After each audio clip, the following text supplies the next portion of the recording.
இது நம்ம வீட்டில இருந்து புதினா எடுக்கிறோம் பாருங்க. புதினா அந்த இலையெல்லாம் கிள்ளிட்டு அந்த காம்பை நீங்க இப்படி நட்டு வச்சாலே சீக்கிரம் வளர்ந்துடும். நெல்லிக்காவை இதை மாதிரி சின்ன சின்னதாக நறுக்கி எடுத்துருங்க. இந்த நெல்லிக்காயை பற்றி இன்றைக்கு சமீபத்தில் நடந்த ஆய்வுகளை பார்த்தீங்கன்னா நம்ம உடலுக்கு நோய் எதிர்ப்பாற்றலுக்கு ரொம்ப முக்கியமான ஒரு சத்து வந்து விட்டமின் சி சத்துங்கிறது. இந்த விட்டமின் சிங்கிறத வந்து அஸ்கார்பிக் அமிலம் சொல்லுவாங்க. நம்ம உடம்புல நோய் எதிர்ப்பாற்றலை கொடுத்து கிருமிகள் வந்து நம்மளை வந்து தாக்கிடாமல் இருக்கணும் அப்படின்னா அதுக்கு ஒரு விதமான நோய் எதிர்ப்பாற்றல்.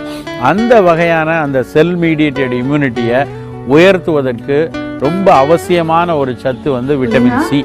அந்த விட்டமின் சத்து சி சத்தை நேச்சுரலாக இயற்கையாக நமக்கு கொடுத்த கனி வந்து நெல்லிக்கனி.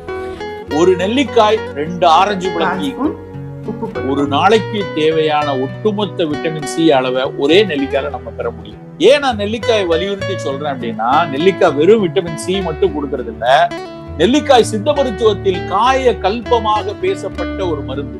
காய கல்பம் அப்படின்னா உடலை உறுதிப்பட வைத்திருக்கிற நரை திரை மூப்பிலிருந்து பாதுகாக்கிற ஒரு பொருள் தான் நெல்லிக்காய். வீட்டிலேயே நம்ம வந்து நெல்லிக்காயை நல்லா மேல் தோலை கழுவிட்டு விதையை நீக்கி விட்டு நல்லா க்ரஷ் பண்ணி கொஞ்சம் கூடுதல், ஏன்னா புளிப்பு கொஞ்சம் அதிகமாக அடர்வு இருக்கிறதுனால ஒரு 2-3 நெல்லிக்காயிலேயே நல்லா ஒரு 400-500 ml ஜூஸ் எடுக்க முடியும், தண்ணீர் கொஞ்சம் அதிகமாக சேர்த்து. ஏன்னா நெல்லிக்காய் ரொம்ப ரொம்ப அவசியமான தேவை வந்து குழந்தைகளுக்கு தான். பல குழந்தைகள் பார்த்திங்கன்னா, அதுவும் பள்ளிக்கு போகிற குழந்தைகளுக்கு ரொம்ப ஒரு பிரச்சனையாக இருக்கக்கூடியது வந்து அடிக்கடி ஏற்படக்கூடிய சளி, இருமல், தும்மல், மூக்கடைப்பு, இந்த மாதிரி விஷயங்கள் தான். அந்த மாதிரி நமக்கு ரெஸ்பிரேட்டரி இம்யூனிட்டி குறைவுனால, அதாவது நுரையீரல் சார்ந்த உடல் நோய் எதிர்ப்பாற்றல் குறைவாக இருக்கக்கூடிய குழந்தைகளுக்கு நம்ம வாரத்துக்கு குறைஞ்சபட்சம் 2 நாளாவது இந்த நெல்லி தேனூரல்னு சொல்லுவோம். நெல்லிக்காயை சின்ன சின்னதாக கட் பண்ணி தேனில் போட்டு கொடுக்கலாம். வயோதிகத்தை கட்டுப்படுத்தும், வந்து தோல் சுருக்கத்தை வந்து குறைக்கும், தோல் தளர்ச்சியை குறைக்கும், மூட்டு தேய்வை குறைக்கும், கண் பார்வை குறைவை வந்து கட்டுப்படுத்தும், எல்லாத்த விட நரையை வந்து குறைக்கும்.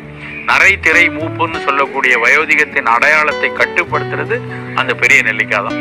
அந்த நெல்லிக்காயை நம்ம வந்து வாரத்துக்கு 2 நாள் 3 நாள் சாப்பிடலாம்.